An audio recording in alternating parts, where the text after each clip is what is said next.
Banyak orang gagal bukan karena bodoh, tapi karena pikirannya berhenti tumbuh. Banyak orang merasa terjebak dalam hidup mereka. Mereka ingin sukses, ingin berkembang, tapi merasa ada tembok yang tidak terlihat menahan mereka. Setiap kali mencoba hal baru, rasa takut gagal selalu datang lebih dulu. Akhirnya mereka memilih mundur sebelum memulai, karena pikirannya sudah lebih dulu berkata, itu bukan untukku. Padahal kalau kita perhatikan, orang-orang yang sukses itu bukan berarti selalu pintar atau punya bakat sejak lahir.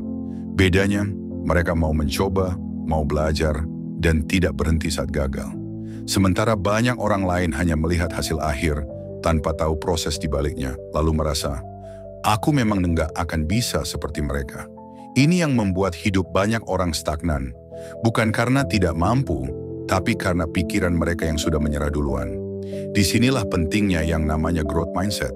Ini adalah cara berpikir yang percaya bahwa kemampuan kita bisa berkembang melalui usaha, belajar, dan pengalaman.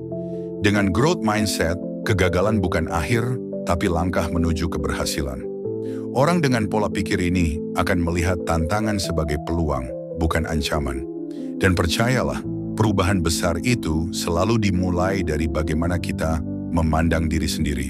Carol Dweck, psikolog yang mempopulerkan konsep growth mindset, pernah berkata, menjadi baik pada sesuatu bukan soal bakat, tapi soal keyakinan bahwa kita bisa terus berkembang. Kalimat ini sederhana tapi mengubah cara banyak orang melihat proses belajar. Mulailah dengan menyadari bahwa kemampuan itu bisa dilatih.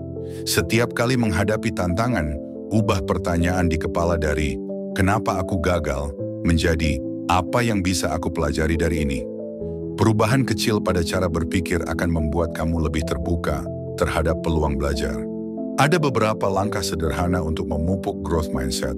Ubah bahasa yang kamu gunakan, misalnya dari aku nggak bisa menjadi aku belum bisa. Biasakan melihat tantangan sebagai peluang untuk mengasah kemampuan, bukan ancaman yang harus dihindari.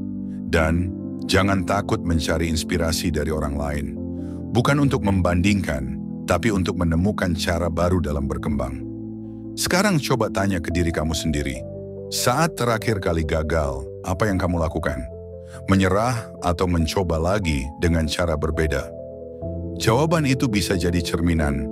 Apakah kamu sudah punya growth mindset atau masih terjebak di pola lama? Ingat, perubahan besar nggak datang dalam semalam. Semua dimulai dari langkah kecil yang konsisten. Kalau kamu mau terus bertumbuh, teruslah belajar, teruslah mencoba. Kalau kamu merasa video ini bermanfaat, dukung channel ini dengan like, share, dan subscribe. Sampai ketemu di video berikutnya.